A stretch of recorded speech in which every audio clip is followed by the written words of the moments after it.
Kau hafal Al-Quran, tapi pilihanmu buta. Apa yang kau lakukan ini mencoreng nama keluarga. Kenapa harus perempuan seperti itu? Tak ada yang lebih menyakitkan selain dihina oleh darah daging sendiri.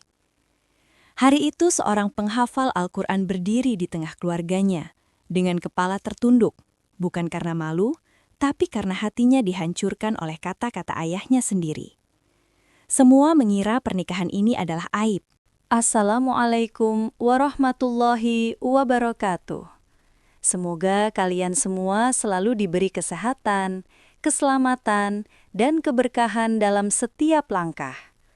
Semoga hati kita selalu dipenuhi ketenangan, rizki dilancarkan, dan hidup dipenuhi kebaikan. Terima kasih sudah meluangkan waktu hadir di channel ini. Sebelum kita masuk ke ceritanya, jangan lupa subscribe dan nyalakan lonceng notifikasi agar tidak ketinggalan kisah-kisah penuh hikmah berikutnya. Jika ceritanya menyentuh hati, silahkan like dan bagikan. Tuliskan di kolom komentar, kamu menonton dari kota mana, agar kita bisa saling menyapa dan mendoakan satu sama lain. Semoga kisah ini memberi inspirasi, menguatkan iman, dan membawa keberkahan bagi kita semua. Selamat menyimak kisahnya, dan semoga Allah senantiasa melindungi kita dari segala kesulitan, serta memberkahi setiap niat baik kita. Sejak kecil, Ahmad Fauzan dikenal sebagai kebanggaan keluarga di sebuah kota kecil bernama Kota Arwana, kota yang tenang dengan masjid tua di tengah alun-alunnya. Suaranya merdu saat melantunkan ayat-ayat suci, hafalan Al-Qur'annya rapi, dan sikapnya selalu menunduk sopan kepada siapapun. Di mata tetangga dan kerabat, Fauzan adalah contoh anak ideal. Anak yang masa depannya seolah sudah ditentukan untuk selalu berada di jalan lurus.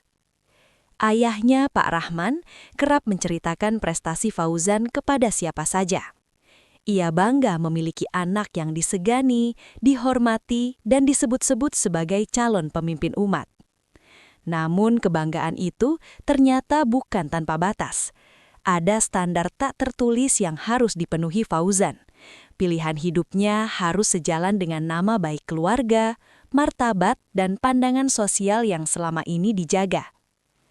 Fauzan tumbuh dengan keyakinan bahwa berbakti pada orang tua adalah bagian dari imannya. Ia tak pernah membantah, tak pernah meninggikan suara.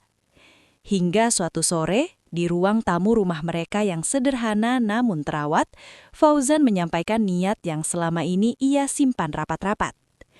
Ia ingin menikah. Awalnya Pak Rahman tersenyum. Ia mengira anaknya akan memilih perempuan dari keluarga yang setara, berpendidikan dan mudah diterima lingkungan. Namun senyum itu perlahan menghilang ketika Fauzan menyebutkan siapa perempuan yang ingin ia jadikan istri. Suasana ruang tamu mendadak berubah dingin. Jam dinding terdengar lebih nyaring dari biasanya. Wajah Pak Rahman mengeras, bukan kebahagiaan yang muncul, melainkan amarah dan kekecewaan yang tak lagi ia sembunyikan. Bukan karena Fauzan dianggap terlalu muda, bukan pula karena waktunya tak tepat. Semua penolakan itu bermuara pada satu hal, pilihan Fauzan tak sesuai dengan standar keluarga. Sejak saat itu, Fauzan sadar menjadi anak yang diharapkan sempurna tak selalu berarti bebas menentukan jalan hidupnya sendiri. Perempuan itu bernama Aisyah Laras.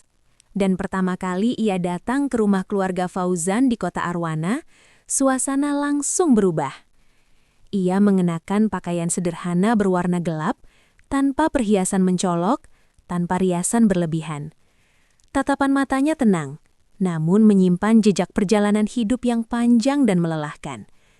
Ia tidak pernah membanggakan masa lalunya, bahkan berusaha menjauhinya sejauh mungkin. Aisyah tidak lahir dari keluarga terpandang. Ia tumbuh di pinggiran kota, di lingkungan yang keras dan penuh keterbatasan. Kesalahan demi kesalahan pernah ia lakukan. Pilihan hidup yang keliru sempat menyeretnya ke jalan yang membuat banyak orang menilainya rendah.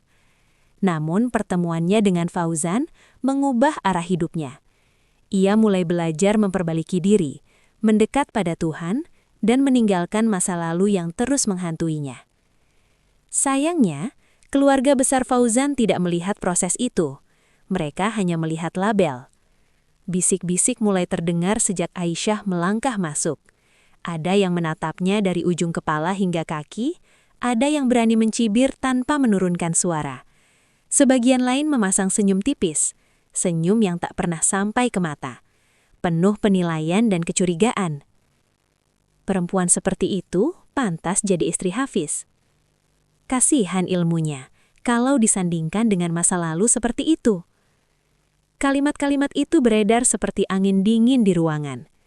Salah seorang paman Fauzan akhirnya berkata lantang, seolah sedang memberi nasihat penuh kebijaksanaan. Dengan semua hafalanmu Fauzan, mengapa memilih perempuan seperti itu? Kalimat itu terdengar halus, tapi menusuk seperti pisau tajam yang diarahkan tepat ke dada. Ruangan mendadak sunyi. Semua mata tertuju pada Fauzan, menunggu jawaban atau mungkin penyesalan. Namun Fauzan tidak meninggikan suara. Ia menatap ke depan dengan tenang, lalu berkata pelan namun jelas. Aku memilihnya karena ia ingin berubah, dan aku ingin menemaninya dalam perubahan itu. Tak ada yang langsung menjawab. Namun, sejak saat itu, Aisyah tahu, perjuangan terberatnya bukan masa lalunya, melainkan penerimaan. Hari pernikahan akhirnya tiba. Rumah sederhana keluarga Fauzan di kota Arwana dipenuhi tamu, namun udara di dalamnya terasa kaku. Banyak wajah yang hadir bukan untuk mendoakan, melainkan untuk memastikan gosip yang beredar benar adanya. Tatapan-tatapan sinis menyertai setiap langkah Fauzan dan Aisyah, seolah pernikahan ini adalah kesalahan yang layak disaksikan, bukan dirayakan. Saat akad diucapkan dengan lancar, suasana tak berubah. Tak ada tepuk tangan hangat, tak ada senyum tulus yang menyertai ucapan sah, hanya keheningan yang menggantung, berat dan canggung. Bisik-bisik kembali muncul, kali ini menunggu satu hal yang dianggap penentu segalanya, mahar. Banyak yang yakin itu hanya formalitas, sekadar simbol tanpa makna. Di sudut ruangan, Pak Rahman duduk dengan wajah keras. Rahangnya mengatup, seolah sedang mempersiapkan diri menerima kenyataan pahit yang sejak awal ia takutkan. Ketegangan di ruangan itu mencapai puncaknya ketika kotak kecil yang berisi mahar akhirnya dibuka. Semua mata tertuju, beberapa menahan napas, sebagian lagi menunduk dengan rasa penasaran yang campur aduk antara sinis dan khawatir. Tapi yang keluar dari kotak itu bukan emas berlebihan, bukan pula tumpukan uang yang biasanya menjadi standar penilaian masyarakat terhadap pernikahan layak atau tidak. Di dalamnya terdapat lembaran tulisan tangan, sebuah mushaf Al-Quran kecil, dan satu pernyataan yang dibacakan dengan lantang oleh Fauzan. Suara tenangnya mengisi seluruh ruangan, menembus tatapan dingin dan keraguan yang menggantung di udara. Isinya sederhana, namun setiap kata seperti menampar hati mereka yang penuh prasangka. Hafalan Al-Quran yang diniatkan untuk membimbing, bukan meninggikan diri. Ini bukan sekedar formalitas. Fauzan menegaskan bahwa ilmunya adalah amanah, bukan alat untuk pamer atau membanggakan diri. Janji tanggung jawab, bukan kemewahan. Ia berikrar untuk menjadi kepala rumah tangga yang bertanggung jawab, bukan yang hanya menonjolkan harta dan status sosial. Niat menjadikan pernikahan sebagai jalan ibadah, bukan gengsi.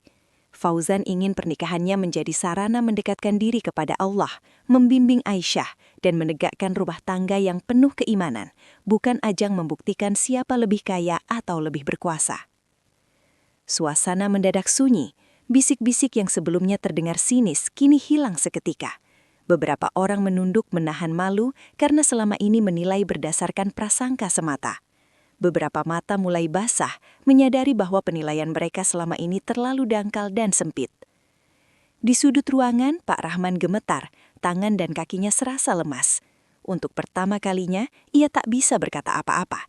Selama ini ia merasa tahu segalanya, menilai setiap langkah anaknya, menakar hidupnya dengan standar yang keras dan kaku. Tapi sekarang, dengan mahar sederhana yang penuh makna itu di hadapannya, seluruh rasa marah, kecewa, dan prasangka seketika runtuh. Ia menunduk tanpa suara, hanya hening yang berbicara, menyadarkan semua orang bahwa kemuliaan bukan soal status, harta, atau masa lalu, melainkan niat tulus dan keberanian untuk menegakkan kebaikan. Beberapa tetangga dan kerabat yang awalnya sinis mulai menatap Fauzan dan Aisyah dengan hormat, bahkan kagum. Pernikahan yang dianggap aib itu kini menjadi pelajaran hidup bagi semua yang hadir, bahwa keberanian memilih jalan yang benar, walau berat dan dicemooh, selalu membawa hikmah yang tak ternilai. Pak Rahman menatap anaknya lama, matanya berkaca-kaca, dan kali ini bukan amarah yang tampak, melainkan pengakuan diam-diam bahwa anaknya telah memilih jalan yang jauh lebih mulia daripada yang ia kira. Dan di kota Arwana, kisah penghafal Al-Quran yang memilih cinta dan kebaikan itu perlahan menjadi pelajaran bagi semua orang. Warga mulai menyadari bahwa nilai seseorang bukan diukur dari masa lalu, harta, atau status sosial, tapi dari ketulusan hati dan keberanian memilih jalan yang benar. Kadang, diam dan kesabaran lebih kuat daripada kata-kata, dan ketulusan menjadi jawaban paling membekas bagi siapapun yang mau melihat dengan hati, bukan mata.